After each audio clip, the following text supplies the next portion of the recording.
சிவகங்கை மாவட்டம் காரைக்குடி அருகே உள்ள உணவகம் ஒன்றில் வாசலில் செல்ஃபி எடுத்துக் கொண்டிருந்த இளைஞர்கள் வழி கேட்ட நீதிபதியின் கணவர் மீது தாக்குதல் நடத்த முற்பட்டது பரபரப்பை ஏற்படுத்தியுள்ளது.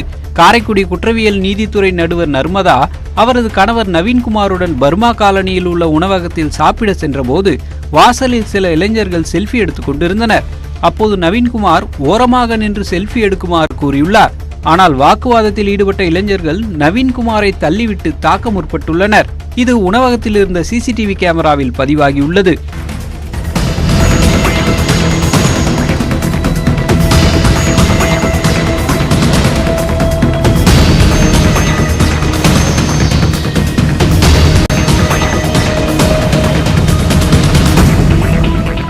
இதுகுறித்து புகாரின் பேரில் காரைக்குடி வடக்கு காவல்துறையினர் வழக்கு பதிவு செய்து 2 இளைஞர்களை கைது செய்து விசாரணை நடத்தி வருகின்றனர்.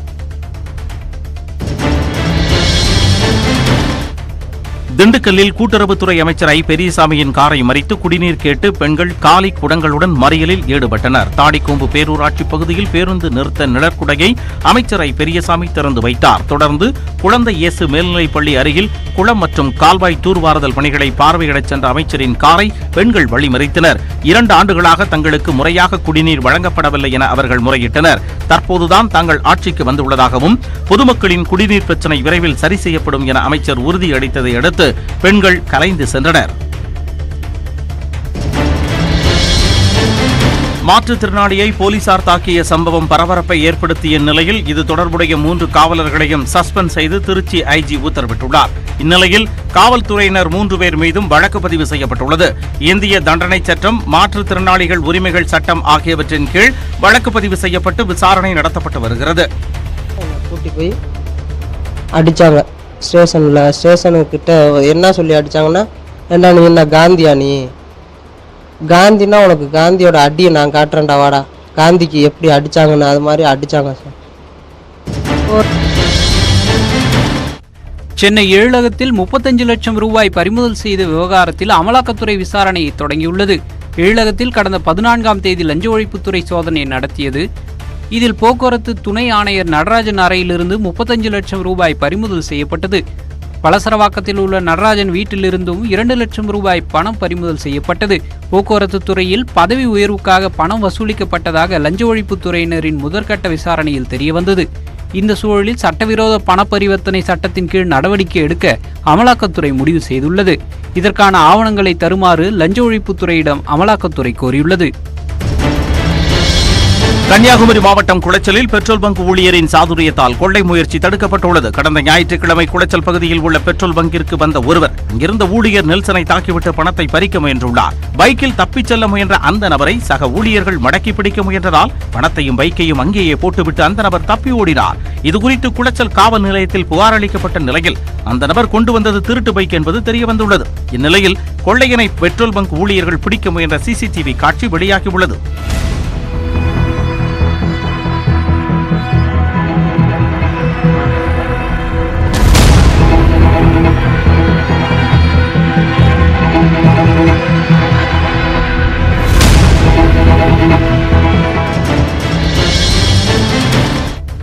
கோவை மாவட்டம் சிறுவாணி சாலையில் சென்ற அரசு பேருந்தை குட்டி யானை ஒன்று வழிமறித்தது. சாடிவயல் பகுதியில் 5 மலை கிராமங்கள் உள்ள நிலையில் இங்கு குறிப்பிட்ட நேரத்தில் மட்டும் அரசு பேருந்துகள் இயக்கப்பட்டு வருகின்றன. நேற்று மாலை சாடிவயல் பகுதியில் இருந்து வெள்ளப்பதி நோக்கி அரசு பேருந்து சென்று கொண்டிருந்தது. அப்போது திடீரென குட்டி யானை ஒன்று வனப்பகுதிக்குள் இருந்து வந்து பேருந்தை வழிமறித்தது. இதனால் பேருந்து சிறிது தூரம் பின்னோக்கி சென்றது. இதனை அங்கிருந்தவர்கள் வீடியோ எடுத்து சமூக வலைதளங்களில் வெளியிட்டுள்ளனர். வழக்கமாக இரவு நேரங்களில் மட்டுமே அங்கு சாலைகளை கடக்கும் யானைகள் கோடைக்காலம் என்பதால் தண்ணீர் தேடி பகலிலும் வரத் தொடங்கியுள்ளது மக்களிடையே அச்சத்தை ஏற்படுத்தியிருக்கிறது. தேவையற்ற மரங்களை அகற்றுவதில் தமிழ்நாடு அரசும் வனத்துறையும் நேர்மையான பாதையில் செல்லவில்லை என சென்னை உயர்நீதிமன்றம் தெரிவித்துள்ளது. மேற்கு தொடர்ச்சி மலைப்பகுதியில் உள்ள அயல்நாட்டு மரங்களை அகற்றுவது தொடர்பான வழக்கு நீதிபதிகள் பாரதிதாசன், சதீஷ்குமார் ஆகியோர் அடங்கிய அமர்வு முன்பு விசாரணைக்கு வந்தது. அப்போது மரங்களை வெட்டுவதற்கான விருப்பங்களை கோரி அறிவிப்பு வெளியிட்டும் யாரும் விருப்பம் தெரிவிக்காததால் அறிவிப்பு வாபஸ் பெறப்பட்டதாக அரசு தரப்பில் வாதிடப்பட்டது. இந்த அறிக்கையில் திருப்தி இல்லை என தெரிவித்த நீதிபதிகள், முன்னோடி திட்டத்தை தொடங்கவே 8 ஆண்டுகள் என்றால் மரங்களை அகற்றுவதற்கு எத்தனை ஆண்டுகள் ஆகும் என கேள்வி எழுப்பினர்.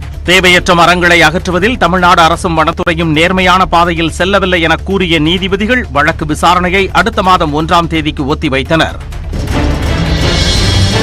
தமிழகத்தில் புதிதாக 70 பேருக்கு கொரோனா தொற்று உறுதி செய்யப்பட்டுள்ளது. 24 மணி நேரத்தில் விழுப்புரம், திருநெல்வேலி உள்ளிட்ட 17 மாவட்டங்களில் புதிதாக யாருக்கும் தொற்று கண்டறியப்படவில்லை. அதிகபட்சமாக சென்னையில் 20 பேருக்கு தொற்று உறுதியாகியுள்ளது. கொரோனாவுக்கான சிகிச்சைக்கு பிறகு 146 பேர் டிஸ்சார்ஜ் செய்யப்பட்டுள்ளனர். சிகிச்சை பெறுவோரின் எண்ணிக்கை 796 உள்ளது.